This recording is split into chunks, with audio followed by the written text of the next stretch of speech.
choose the wrong one of these three areas, you'll feel it every single day in your commute, your monthly payment, and quality of life.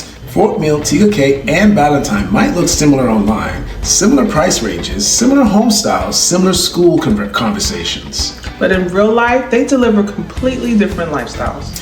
We just worked with a buyer from California who chose based on what looked like it was great on Zillow. 3 months later, they were frustrated and their daily commute was horrible and they regretted the decision. And this is preventable. Today we're breaking down the commute reality, taxes, lifestyle, long-term value, plus who each area is not for, so you make the right decision the first time.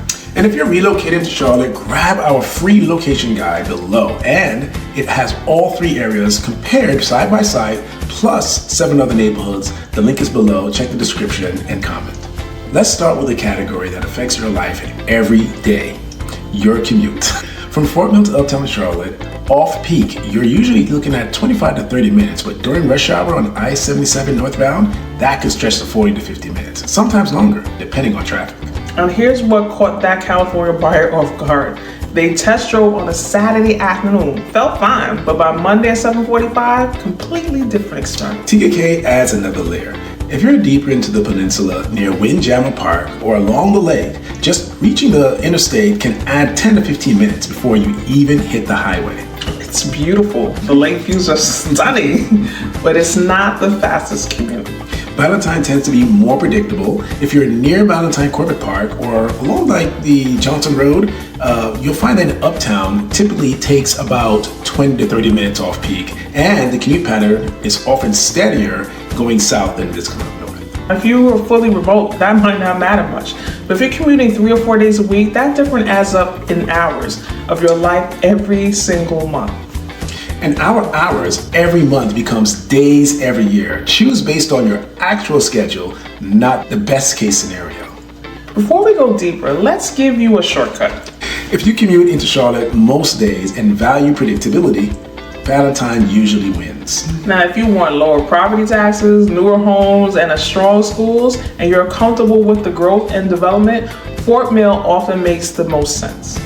If lifestyle, lake views, and Gulf culture matters more to you than commute speed, Tega Cay is hard to beat. As long as you're okay with the drive and the trade-off that comes with it, you'll be fine. And now, let's break down why.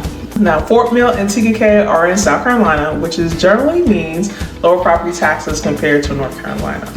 That can meaningfully lower your monthly payment compared to a similarly priced home in Ballantyne. But, and this is important, lower taxes don't automatically mean lower total costs. That's right. Communities like Waterside, at the Catawba, and Fort Mill have HOA fees tied to amenities. In Tega Cay, lake-adjacent neighborhoods carry higher costs depending on the access and the maintenance. Ballantyne typically has higher property taxes, but many buyers accept that for proximity to Charlotte, such as the business hubs, the medical centers, and established infrastructure. Now, here's a real life example, right? You have two $600,000 homes, one in Fort Mill, one in Ballantyne. They can look identical online and feel different on paper, right? But once you factor in the taxes, HOA, insurance, and commute costs, This is where math beats emotion. Run the numbers before you fall in love with a house. And you want help doing the math? Our relocation guide has a cost comparison calculator. Link is below. Now we go deeper. Because price and commute matter, but so does how a place actually feels when it's lived in. Fort Mill feels suburban and growth driven. Communities like Baxter Village offer more walkability, established feeling with shops and restaurants you can actually walk to. You have newer areas like Waterside at the Catawba. They give you modern builds and planned amenities. Right, you'll see sidewalks, pools, playgrounds. It's very family oriented. Lots of young families, good schools, newer construction. The pro is space. Newer homes and options. Builders are active here, so inventory tends to be better than Tega Cay. The con is rapid development. You'll see construction in many areas. Roads being widened, neighborhoods growing up, phases being built out. If you want quiet, slow growth charm, Fort Mill may feel a little too busy. It's growing fast, which is greater for long-term value. It's just not quiet in the short term. Now, Tega Cay is lifestyle driven, lake access, golf courses, trails, Windjammer Park. It feels scenic and intentional. It's not just where you live, it's how you want to spend your weekends. Homes vary in age and style, which gives the community more character. It doesn't feel cookie cutter. All right, the pro is identity. People move to Tega Cay specifically for that lifestyle. It has a sense of place. The con is limited inventory. There is only but so much land, and turnover is slower. If you're on a tight timeline, you might have fewer options. All right, and depending on where you live within Tega Cay, your commute time can vary significantly, right? So homes are closer to the lake tend to be farther from the interstate. Tega Cay is lifestyle first, commute second. If that aligns with your priorities, it's amazing. If commute matters more, it might frustrate you. Ballantyne feels polished and structured. You're close to Ballantyne Corporate Park, Atrium Health Ballantyne, major retail centers, and restaurants. It's highly convenient for professionals who work in or near the area. Yeah, everything feels planned and maintained. The neighborhoods are clean, the landscaping is intentional, the amenities are developed. What more can you ask for? Listen guys, the pro is predictability and access. You know what you're getting into. You're close to everything. The con is higher taxes compared to South Carolina options, and it doesn't have the lake culture appeal that Tega Cay offers. It feels master planned, less scenic. Some buyers love that. Others feel like, well, they're missing some character. Yes, it's efficient, it's established, but if you want waterfront views or a sense of being away from the city, Ballantyne just won't deliver that. If you want us to help you pick the best fit based on your actual commute, budget, and lifestyle goals, not just what looks good online, grab our free Charlotte relocation guide below. And if you want personal help narrowing it down fast, schedule a 15-minute strategy call with us. One conversation can save you months or second guessing and thousands of dollars in mistakes. The link for both is in the description and pinned comment. So let's make this practical. Choose Fort Mill if you want strong schools, newer homes, lower property taxes, and you're comfortable with active growth and development. Yes, and choose Tega Cay if you like that lake lifestyle, golf culture, and a scenic, intentional community matters more to you than the commute time or having a wide selection of homes. Choose Ballantyne if proximity to Charlotte business hubs, medical centers, and structured established neighborhoods are top priority, and you value convenience over lake views. Now let's talk about who each area is not for, because this is just as important.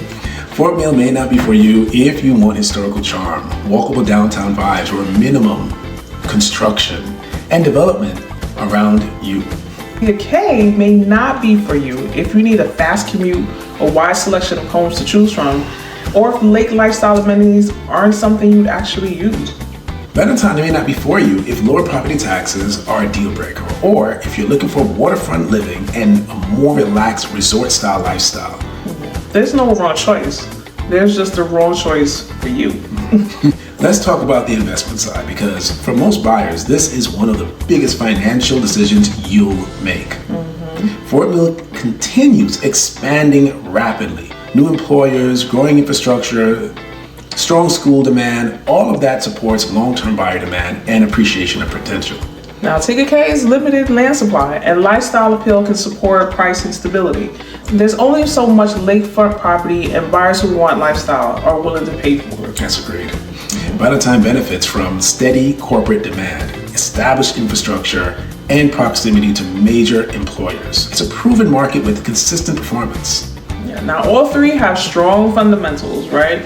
This isn't about which one is the better as an investment. It's about which one aligns with your goals, your lifestyle, and your timeline. And alignment matters more than hype.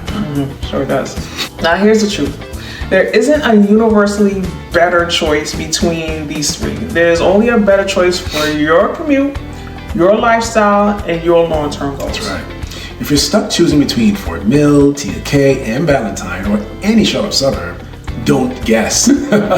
Book a strategy call with us. We'll map your priorities, walk you through your options, and help you make a confident decision before you start touring homes. All right, and if you haven't grabbed our Charlotte relocation guide yet, do that now, right? It has a side-by-side comparison of all three areas we just covered, plus neighborhood maps, school rankings, and the cost calculator. That's right. The link is below. Next, watch our video on the 7 things that nobody tells you about when moving to Charlotte. That one will help you avoid the biggest relocation mistakes that people tend to make. Yes. Well, thank you everyone for watching. Till then, stay blessed by the best. Have an amazing day. Bye.